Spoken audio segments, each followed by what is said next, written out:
네, 오늘 고린도전서 12장을 읽었는데요. 고린도 교회 하면 여러분들 어떤 생각이 나십니까? 성경에서 가장 문제 있는 교회다 이렇게 우리가 알고 있죠. 고린도. 고린도는 그리스 안에 있는 하나의 도시예요. 아테네에서 서쪽으로 한 90km 정도 떨어져 있는 항구 도시인데 당시에 성경학자들이 추정컨대 20만에서 어떤 분들은 50만까지 보는 아주 큰 도시였습니다. 태페와 향락의 도시였고 성적인 그런 문란이 엄청 큰 그런 도시였습니다. 그곳에 그 교회를 세웠으니까 그 육신적인 교회라고 할 수 있겠습니다. 그 교회에 소속한 그 성도들이 얼마나 문제가 많았겠어요. 그래서 사도행전 18장에 보면은 사도 바울이 고린도 교회에 이제 전도하는 모습이 나오는데 그 고린도 지역에 사도 바울이 1년 6개월을 거하게 됩니다. 그리고 편지를 3차례에 걸쳐서 써요. 우리가 성경에 나와 있는 것은 고린도 전서, 후서 해가지고 16장, 13장, 총 29장. 서신서 중에서도 가장 그 긴 서신이죠. 근데 고린도전서 5장 9절에 보면은 그 앞서 서신을 보낸 흔적이 있습니다. 그래서 최소 3번 정도 이렇게 많이 썼어요. 고린도서를 그렇게 많이 쓴 이유가 무엇이겠습니까? 교회에 굉장히 문제가 많았다는 거예요. 여러분들이 잘 아시겠지만은 육신적인 교회였기 때문에 그 안에 분열이 있었고 다툼이 있었고 성적인 문제가 있었고 또 법정 다툼이 있었고 또 도덕적인 결함, 또 이혼 문제, 또 교리적인 문제 이런 복합적인 문제들이 아주 얽혀 있는 그야말로 문제 덩어리의 교회였어요. 그래서 사도 바울이 1년 6개월간 거기에 거했다 이렇게 성경에 나와 있습니다. 신약 성경에서 가장 긴 서신이에요. 교회의 현실을 가장 적나라하게 보여주는 서신이 고린도서다. 우리가 그렇게 알 수 있죠. 그런데 아이러니컬하게 이 고린도서를 보면서 전후서를 보면서 우리 교회의 모습을 우리가 생각할 수 있게 되고 또 오늘날 우리 교회가 어떻게 실천을 해야 되는지 그 내용도 함께 볼 수 있습니다. 교회에 대해서 말씀하고 있다는 거예요. 교회가 무엇이고 교회 성도가 누구인지 알게 합니다. 간판이 교회라고 해서 교회인가? 이렇게 물어볼 때 그게 교회다라고 대답할 수가 있겠습니까? 간판을 단다고 해서 교회가 아니다. 그죠? 예배당에 나와서 예배를 드린다고 성도이겠습니까? 성도인 분도 계시고 그렇지 않은 분도 계세요. 간판이나 어떤 행위가 중요한 게 아닌 거죠. 그리스도인 그리고 교회. 그리스도인과 교회는 굉장히 밀접한 연관성이 있습니다. 이 두 단어의 연관성은 매우 높아요. 우리가 어떤 분에게 교회 다니세요? 이렇게 물어보는 거. 이것은 무슨 얘기입니까? 그리스도인입니까? 라고 물어보는 거예요. 그리스도인의 믿음 생활 중에서 교회가 차지하고 있는 비중이 굉장히 높죠. 코로나 기간이 3년여 이상 아직까지 지금 진행되고 있는데 그 기간 동안에 교회에 대한 큰 인식의 변화가 왔습니다. 그리스도인들은 주일날 교회에 간다. 이게 절대적인 명제였고 어느 누구도 거기에 그 퀘션 마크를 달지 않았습니다. 그렇지만은 코로나 기간을 통해서 그리스도인들은 교회에 굳이 안 가도 된다. 이런 문장이 아주 자연스럽게 성립하고 우리 자신에게도 거부감이 없이 다가온다는 거예요. 그리스도인에게 교회는 필요하다. 이게 당연한 거죠. 그렇지만은 그리스도인에게 교회는 선택이다. 이런 문장도 또 하나 자연스럽게 우리가 받아들이고 알 수 있게 됐다는 거예요. 비대면 사회라고 하죠. 그래서 우리도 줌을 하고 있지만 줌 같은 화상을 통해서 그리고 온라인 유튜브를 통해서 교회 생활이 얼마든지 가능한 시절에 그 시대에 우리가 살고 있습니다. 온라인 예배를 한번 보시기 바랍니다. 찬양대가 각자가 집에서 녹음을 해서 그것을 편집해 가지고 유튜브에 함께 올려서 찬양을 하는 그런 시대가 됐어요. 헌금은 뭐 굳이 헌금통에 넣지 않아도 되고 계좌 이체를 통해서 얼마든지 헌금을 합니다. 주일 아침에 유튜브를 열어보면 아니면 케이블 TV를 열어보면 엄청나게 많은 실시간 예배 방송이 나오고 있어요. 언제 어디서든 우리가 간편하게 유명한 교회의 유명한 목사님과 함께 예배를 드릴 수 있는 그런 시대가 되었습니다. 극단적으로 이야기하면은 한 분의 목사님이 이 대한민국 전체의 예배를 드릴 수 있도록 인도할 수 있는 그런 시대가 됐습니다. 현장 예배가 번거로워졌습니다. 안방에서 거실로 이동만 하면 예배가 되는 시대예요. 간편한 옷차림으로. 또 어차피 교회 오면은 또 스크린으로, 우리도 대형 스크린이 있잖아요. 스크린이 있기 때문에 또 우리 청중 중에서 저를 보지 않고 또 스크린을 보시는 분들도 또 꽤 있어요. 어차피 교회 가도 스크린 보고 또 집에서 스크린 보니까 뭐 똑같은 거 아니냐 이렇게 생각하는 분도 계시는 거죠. 온라인 예배 참석, 이것이 교회에 우리 이렇게 예배당에 와서 이렇게 교회에 출석하고 또 교회에 소속되는 것, 이게 과연 어떤 의미가 있는가, 그 의문을 던져요. 과연 어떤 의미가 있습니까? 그리스도인에게 이 교회란 어떤 의미가 있느냐, 오늘 우리가 함께 생각을 해보기를 원해요. 저와 여러분은 믿음 생활을 하고 있는 신앙인이에요. 그리스도인입니다. 우리의 믿음 생활 가운데 교회가 차지하고 있는 비중은 어떻게 되나요? 한번 스스로 점검을 해보시기 바랍니다. 저와 여러분에게 이 교회는 어떤 의미가 있습니까? 그리스도인과 교회의 이 연관성을 생각할 때 우리는 교회 하면은 성경적으로 두 종류의 교회를 마음속에 떠올려야 됩니다. 교회가 두 종류예요. 교회가 두 종류다. 매우 중요합니다. 오늘 그 두 종류의 교회에 대해서, 그리고 교회의 의미가 무엇인지 함께 생각을 해볼 거예요. 이 두 가지 교회에 동시에 소속되는 사람이 바로 그리스도인이에요. 한 교회만 소속되는 게 아니고 앞으로 말할 두 가지 교회에 동시에 소속되는 사람이 성경적인 그리스도인이라는 거예요. 자, 그러면 교회에 대해서 알아보기 위해서는 성경에서 교회에 대해서 무엇이라고 말하는 거 우리가 찾아봐야 되겠죠. 교회, 한국말로는 교회, 영어로 뭡니까? church죠. 그리고 이 교회는 신약 성경에만 나와요. 교회라는 단수, church라는 단수로 77회가 나오고 교회들이라는 복수로 37회가 나옵니다. 신약 성경의 교회, 신약 성경은 헬라어로 쓰였잖아요. 그리스어로는 에클레시아라는 단어예요. 이 에클레시아라는 단어의 뜻이 무엇입니까? 여러분들이 잘 아시는 대로 특별한 목적으로 부름을 받은 사람들의 모임이에요. 다시 한번요. 특별한 목적이 있어서 그 목적으로 부름받은 사람들의 모임이 에클레시아, 그게 교회라는 거예요. 그래서 테니스를 치는 사람들끼리 같이 모이는 것, 그것도 그리스어의 표현으로는 에클레시아다라고 할 수가 있습니다. 우리는 주님을 믿는 사람들이에요. 그리스도인의 모임. 그래서 이것을 또 에클레시아, 교회라고 이야기를 합니다.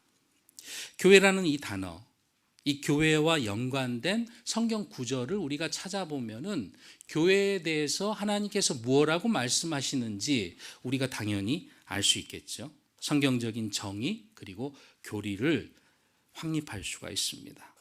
오늘 본문을 읽었습니다. 고린도전서 12장 12절부터 20절까지 읽었는데요. 이 본문을 통해서 교회에 대한 아주 중요한 단서들을 우리가 함께 생각을 해보려고 합니다. 교회 하면은 아주 중요한 단어들이 있어요. 첫 번째 단어는 몸이라는 단어예요. 몸, body. 몸이라는 단어고, 두 번째는 교회 하면은 그리스도라는 단어를 떠올려야 됩니다. 그리고 또 하나는 지체라는 단어예요. 지체. 영어로는 멤버. 우리가 잘 알죠? 멤버십 할 때 그 멤버. 몸, 그리스도, 그리고 지체. 이 세 가지 단어가 교회하고 아주 밀접한 관련이 있어요. 오늘 본문을 한번 읽어보도록 하겠습니다. 성경을 한번 보시기 바랍니다. 12절에 보니까 이렇게 말씀하세요. 몸은 하나인데 많은 지체를 가지고 있고 그 한 몸의 모든 지체가 많아도 한 몸인 것 같이 그리스도께서도 그러하시니라 라고 말씀하십니다. 몸은 하나예요. 사람을 생각할 때 몸은 하나죠. 지체는 많다는 거예요. 지체라는 게 몸에 속한 손, 발, 머리, 코, 입 이런 것들이 다 지체죠. 이 많은 지체가 또 한 몸을 이룹니다. 이렇듯이 그리스도도 그렇다라고 1절에서 말씀하세요. 몸, 지체, 그리스도가 연관이 있다는 거예요. 13절에 보니까 우리가 유대인이든 이방인이든 매인자든 자유로운 자든 모두 한 성령에 의해 침례를 받아 한 몸 안으로 들어왔고 모두가 마시게 되어 한 성령 안으로 들어왔느니라. 이때 우리는 누굽니까? 사도 바울을 포함한 고린도 교회의 성도들이겠죠. 성도들이 유대인도 있고 이방인도 있어요. 그리고 매인자, 또 자유로운 자, 이렇게 이 네 가지 카테고리 안에 다 들어가는 거죠. 그분들이 한 몸으로 들어왔다는 거예요. 한 몸으로 들어왔다. 그 몸으로 들어온 자를 또 다른 말로 성령 안에 들어온 자라고 이야기를 합니다. 그 몸으로 들어오는 방법이 무엇입니까? 성령님에 의해서, 성령에 의한 침례, 성령에 의한 침례, 성령 침례죠. 물 침례가 아닙니다. 이 성령 침례는 예수님을 받아들이는 즉시 우리가 받게 되는 성령 침례를 의미해요. 이 성령님의 내주하심, 고린도전서 3장 16절에 보면 너희가 성전인 것과 하나님의 성령이 너희 안에 거하시는 줄을 너희가 알지 못하느냐 이렇게 말씀하십니다. 몸 무엇입니까? 그리스도의 몸. 그리고 우리는 성도들은 그 몸을 구성하고 있는 지체다. 27절에 보니까 본문은 아니지만 너희가 몸이요 지체다. 너희라는 건 그리스도인을 이야기를 하는 거죠. 그 14절부터 17절까지 몸은 여러 지체다라는 말씀하시고 또 발, 손, 귀, 눈, 이 모든 몸에 속한 지체들을 언급하세요. 그리고 18절에 하나님께서 이 모든 지체들을 기뻐하시는 대로 두셨다. 그리고 20절에 19절 20절에 보니까 한 지체로 몸 전체를 이룰 수 없고 많은 지체로 몸을 이룬다. 그러면서 여러 지체들의 중요함을 강조하고 있습니다. 오늘 이 본문을 한 문장으로 정리하면 우리 그리스도인은 그리스도의 몸에 속한 지체다라는 거예요. 즉 우리는 그리스도의 몸이라는 거예요. 우리 손, 발, 머리 이 모든 지체들이 이 한 몸에 소속되어 있잖아요. 그래서 이 한 몸에 소속된 이 지체는 몸인 것인 거예요. 그죠? 그래서 우리는 그리스도의 몸이다. 성경적으로. 그런데 이것이 비유가 아닙니다. 실제로 우리 그리스도인, 개개인은 예수 그리스도의 몸을 구성하고 있는 지체예요. 지체는 우리가 가시적으로 이렇게 보이지만은 예수 그리스도의 몸, 그것은 보이지 않는 비가시적인 것입니다. 그 몸은 무엇입니까? 에베소서 1장 23절에 보면은 교회는 그분의 몸이다. 이렇게 말씀하세요. 교회는 그분의 몸이다. 그러니까 여기서 말하는 몸, 그 몸은 에베소서 1장 23절에 보면은 교회라는 것이에요. 이 몸은 교회고 이 교회는 지체로 구성되어 있어요. 그래서 이 지체가 또 교회인 거예요. 그러면 우리가 그리스도의 몸이다. 그리스도인은 그리스도의 몸이다. 그리고 그리스도의 몸된 지체다. 그리고 그리스도인은 교회다라는 말이 다 성립이 되는 거죠. 지체로서 우리 각 성도는 가시적이에요. 보이는 물리적인 어떤 것이에요. 존재예요. 그리스도의 몸은 비가시적인 것입니다. 보이지는 않지만은 성경에 의하면은 실제로 존재하는 그리스도의 몸이 있다라는 겁니다. 그 존재하는 그 몸, 그리스도의 몸, 그것이 바로 교회라는 거예요. 신학적으로 그 교회를 보편적 교회라고 해요. 영어로는 Universal Church라고 하는데, 보편적 교회. 보이지 않지만 그리스도의 몸, 그것이 바로 교회라는 거죠. 우리 그리스도인들은 이 보편적 교회에 속한 사람이에요. 보편적 교회에 속한, 보편적 교회라고 하는 것은 보이지 않는 예수 그리스도의 몸이라는 거죠. 우리 각자가 그리스도의 몸에 속해 있는 지체라는 거예요. 그게 성경적으로 하나의 교회를 말씀하세요. 이 보편적 교회의 성경적인 예가 어디에 나옵니까? 사도행전 9장에 보면은 사도 바울이 회심하는 장면이 나와요. 그때 하나님께서 사울아 사울아 부르시면서 어찌하여 내가 나를 핍박하느냐 이렇게 말씀을 하세요. 사도 바울이 실제로 핍박했던 그 객체는 무엇입니까? 그 당시에 예수님을 믿던 그리스도인들이에요. 그리스도인들을 사도 바울이 핍박을 했는데 예수님께서 뭐라 그러십니까? 어찌하여 나를 핍박하느냐 이렇게 말씀하시죠. 즉 성도들, 그리스도인들은 예수 그리스도의 몸이기 때문에 예수님께서 왜 나를 핍박하느냐 이렇게 말씀을 하신 거예요. 예수 그리스도를 믿는 그리스도인, 예수 그리스도의 몸이고, 그리고 그 몸의 머리는 골로새서 1장 18절 앞절을 보면은 그분께서 몸 곧 교회의 머리이시다라고 말씀하세요. 보편적 교회의 몸은 누굽니까? 우리 그리스도인. 그 교회의 머리는 누구신가요? 예수 그리스도예요. 그리스도인은 보편적 교회에 소속된 사람이에요. 이 보편적 교회라는 단어와 개념을 성경적으로 우리가 잘 마음속에 새겨야 합니다.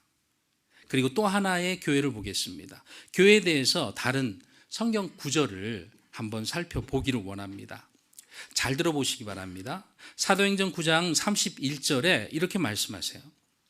그때에 온 유대와 갈릴리와 사마리아 전역에서 교회들이 두루 안식을 얻어 든든히 세워지고, 교회들이 두루 안식을 얻어서 든든히 세워졌다는 거죠. 그리고 주를 두려워하는 가운데 성령님의 위로 안에서 걸으며 크게 늘어나니라. 교회들이 든든히 세워지고 크게 늘어났다라고 표현하고 있습니다. 이때 이 구절에서 말하는 이 교회는 예수 그리스도의 보편적인 보이지 않는 교회를 의미하는 것이 아니다라는 거예요. 그죠? 든든히 세워지고 늘어났다. 우리가 보여지는 이런 가시적인 교회를 의미해요. 사도행전 13장 1절에 보면은 앞 구절에 이런 말씀이 있어요. 이제 안디옥에 있던 교회에, 여기서도 교회가 나오죠. 어디에 있다고 이야기를 합니까? 안디옥에 있던 교회라는 거예요. 어떤 특정 장소의 특정한 모임을 지금 성경에서는 교회라고 이야기를 하고 있습니다. 이제 안디옥에 있던 교회에 어떤 대언자들과 교사들이 있었으니 곧 바나바와 시므온과 루기오와 마나엔과 사울이다라고 말하면서 특정 장소와 특정 모임에 어떤 사람이 있었다라고 말씀하세요. 아하, 그러니까 성경에 나와 있는 교회들이라는 표현이 나올 때 그 교회의 의미가 두 가지가 있구나. 하나는 무엇이냐? 예수 그리스도의 몸된 교회, 보이지 않는 우리 성도들이, 그리스도인들이 지체로서 소속되어 있는 보이지 않는 유니버셜 처치, 그렇죠? 그 교회가 있고, 또 한 교회는 무엇이냐? 가시적인 교회, 어떤 특정한 장소에 그리스도인들이 함께 모인 그 교회, 이 두 가지의 교회의 의미가 있구나라고 우리가 성경을 볼 때 마음속에 새겨야 되는 거예요. 고린도전서 4장 17절에 보니까 이런 말씀이 있어요. 이런 까닭으로 내가 디모데를 너희에게 보내었다. 그러니까 사도 바울이 디모데를 고린도 교회에 보냈다라고 말씀하세요. 그러면서 뭐라 그러시느냐? 내가 각처의 모든 교회에서 가르치는 대로 그가 너희에게 그리스도 안에 있는 나의 길들을 생각나게 할 거다. 사도 바울이 내가 각처의 모든 교회에서 가르치는 대로, 이때 말하는 각처에서 모든 교회에서, 에서라는 건 장소를 나타내는 단어죠. 교회에서 가르쳤다. 이때 교회는 특정 장소의 개념으로 쓰인 교회예요. 고린도전서 1장 18절 한 절을 더 보겠습니다. 무엇보다 먼저 너희가 교회에 함께 모일 때에, 이런 표현이 있어요. 교회에 함께 모인다. 너희 가운데 분쟁이 있다는 것을 내가 듣고 부분적으로 그것을 믿는다라고 사도 바울이 말씀하세요. 여기에서 말하는 교회에 함께 모일 때에, 이 교회는 보이지 않는 보편적인 교회가 아니고 그 당시에 고린도 교회를 말하는 것이죠. 교회라는 어떤 장소에 함께 모인다라는 거예요. 이처럼 성경 안에서 교회라는 단어가 그리스도인들이 모이는 특정한 모임, 특정한 장소의 의미로 사용되는 경우가 있어요. 어떤 지역의 성도들의 모임, 그리스도인들의 모임, 이 교회, 이것을 우리가 지역교회라고 부릅니다. 로컬 처치, 지역교회. 그러니까 성경에서 말하는 교회는 두 가지가 있다는 것이죠. 보편적 교회와 지역교회가 있다는 거예요. 그리스도인은 보편적 교회에 속하면서 동시에 지역교회에 속한 사람이에요. 다시 말하면은 성경적으로 봤을 때 그리스도인이다 라고 하면 이 두 가지 교회에 반드시 소속돼야 되는 것이 맞다는 거예요. 예수님을 내 개인의 구세주로 영접하고 성령 침례를 받을 때 우리는 그 성령 침례를 통해서 오늘 본문에 나와 있는 것처럼 예수 그리스도의 몸에 속한 하나의 지체로 우리는 들어가게 돼 있어요. 그는 자동입니다. 내가 구원받았습니까? 하나님의 자녀가 됐습니까? 예수 그리스도의 보편적인 교회, 유니버셜 처치에는 우리는 자동으로 가입이 되는 거예요. 그렇지만은 지역교회는 달라요. 지역교회는 그리스도인이 선택을 해야 됩니다. 스스로 교회에 가입을 해야 돼요. 지역교회에 가입을 해서 지체로서, 멤버로서 회원이 되는 것이 성경적인 가르침이에요. 성경적인 성도입니다. 나는 그리스도인입니다 라고 말하면서 보편적인 교회에 가입이 돼 있지만은 지역교회에 가입이 안 돼 있고 나 홀로 그냥 쉽게 얘기해서 뭐 독고다이라고 이야기하잖아요. 독고다이. 나 혼자 살겠다. 성경적이지 않다는 거예요. 오늘 말씀 선포 제목이요. 그리스도인의 두 교회예요. 굉장히 중요한 교회의 원리이면서 하나님께서 원하시는 내용입니다. 모든 그리스도인들은 소속되어야 할 두 가지 종류의 교회가 있는 거예요. 하나는 그리스도의 몸으로 불리는 비가시적인 교회, 보편적인 교회. 또 하나는 특정 모임에 특정 장소가 있는 가시적이고 물리적인 교회, 바로 지역교회예요. 우리 부산 제1성서침례 교회 이렇게 말할 때 이것은 성경에서 말하는 지역교회라는 겁니다.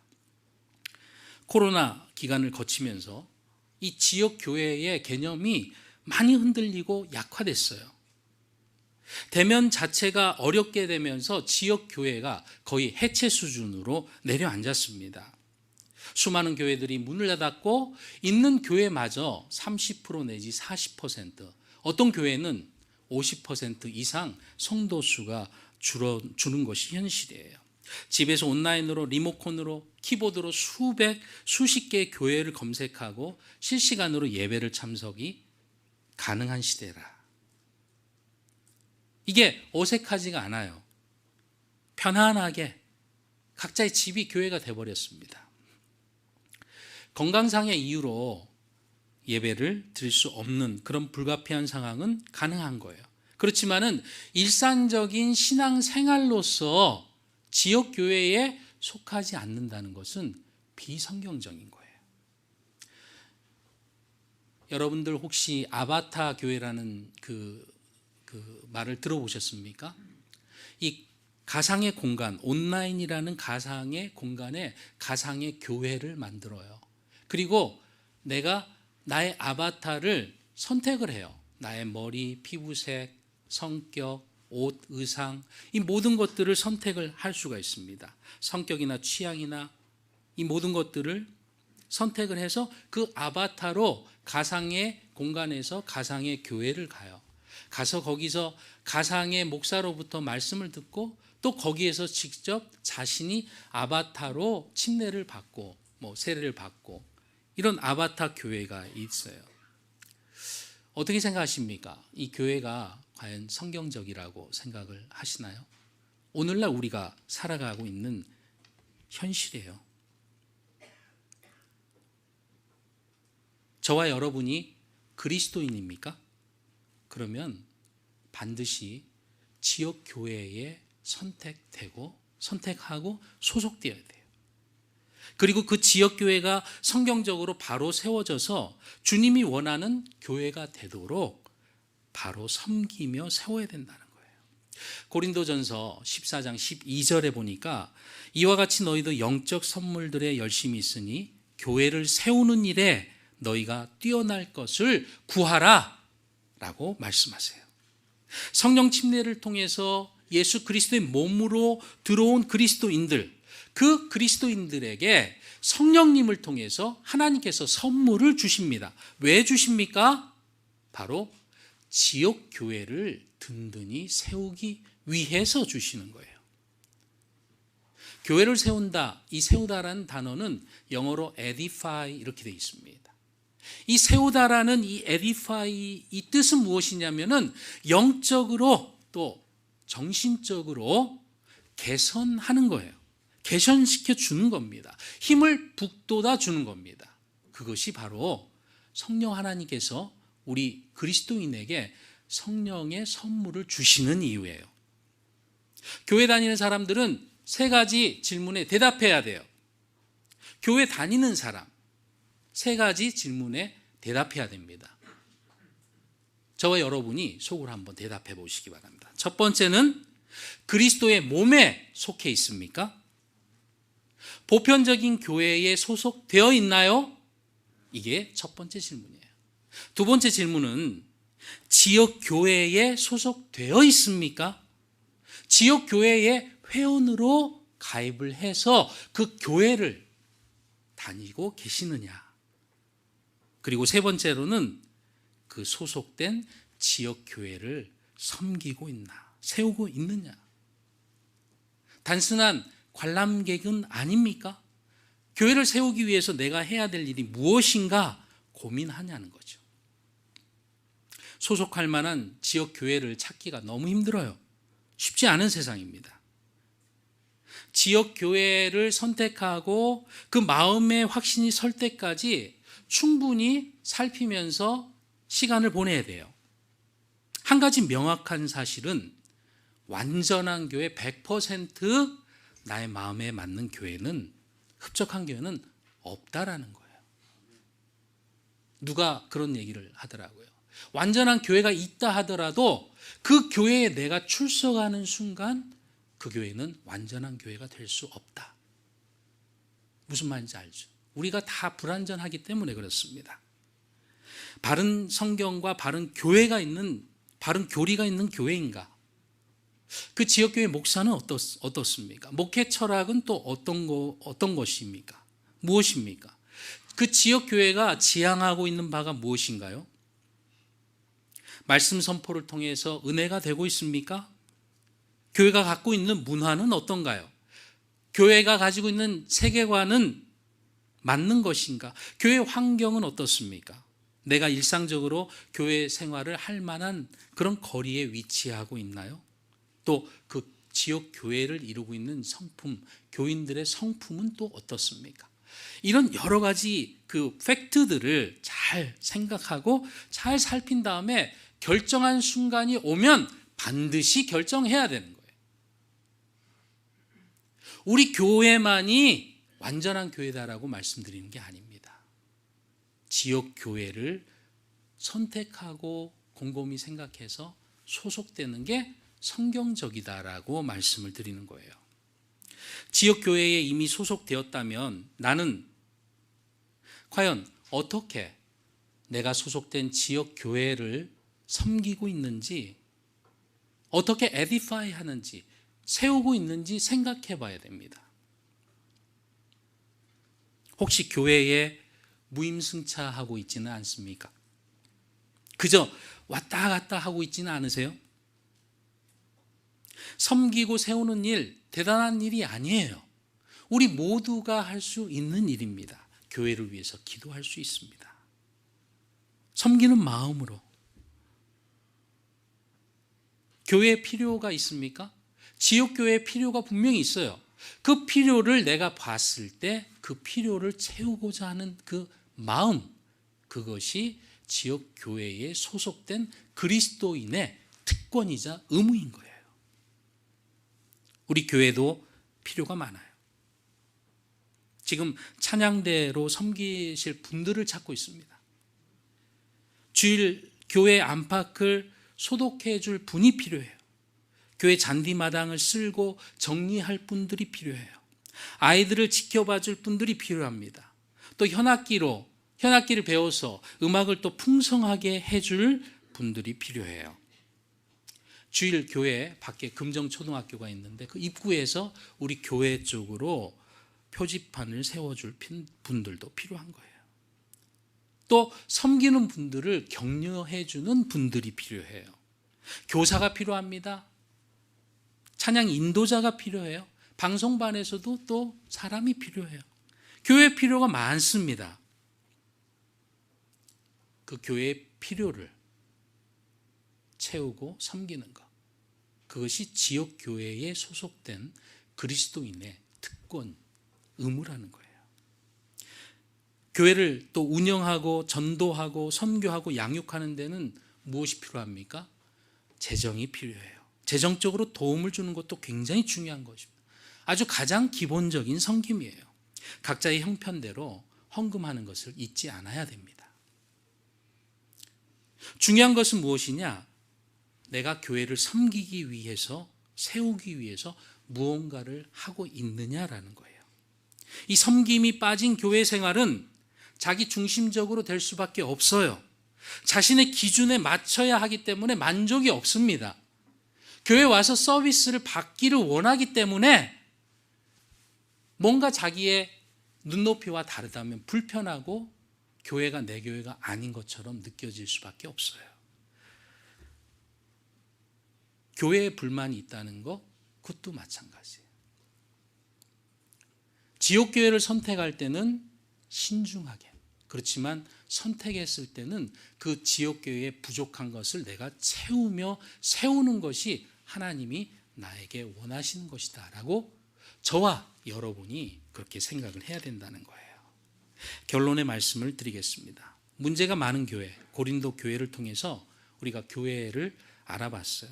그리스도인과 교회, 굉장히 연관성이 높죠. 코로나 기간 동안에 교회에 대한 인식이 변화됐어요. 교회에 대한 의문이 있어요. 성경적으로 보면 두 종류의 교회가 있다고 합니다. 하나는 보편적 교회예요. 교회 에클레시아라는 이 단어, 특별한 목적으로 부름을 받은 사람들의 모임이라는 뜻이에요. 이 본문을 통해서 저와 여러분은 그리스도인은 그리스도의 몸에 속한 지체예요. 그분의 몸, 보이지 않는 교회, 그것이 보편적인 교회이고 그 보편적 교회의 머리는 예수 그리스도예요. 그리고 특정한 장소의 모임, 그것이 바로 지역교회라는 거예요. 그리스도인은 반드시 이 두 가지 교회에 소속이 되어 있어야 합니다. 보편적인 교회는 자동적으로 가입하지만은 지역교회는 스스로 선택해야 돼요. 하지만 요즘에 지역교회의 의미가 많이 퇴색되어 있어요. 지역교회의 소중함을 알고 또 소속이 돼서 섬기고 세우는 것, 그것이 그리스도인이 가져야 할 의무이자 특권이라는 거예요. 100% 만족할 만한 교회 없습니다. 중요한 것은 무엇입니까? 바른 성경이 있고 바른 교리가 있느냐, 또 좋은 사람이 함께 모이는 교회냐, 이것이 중요하고 또 내가 좋은 교회, 좋은 사람이 됨으로 인해서 교회가 든든히 서 나갈 수 있다는 거예요. 새롭게 시작한 한 주, 그리스도의 몸된 교회의 지체로서 지역교회와 성도를 섬기며 세우는 자로 이웃을 돌아보고 주의 복음을 증거하는 저와 여러분이 되시길 예수 그리스도의 이름으로 축원합니다.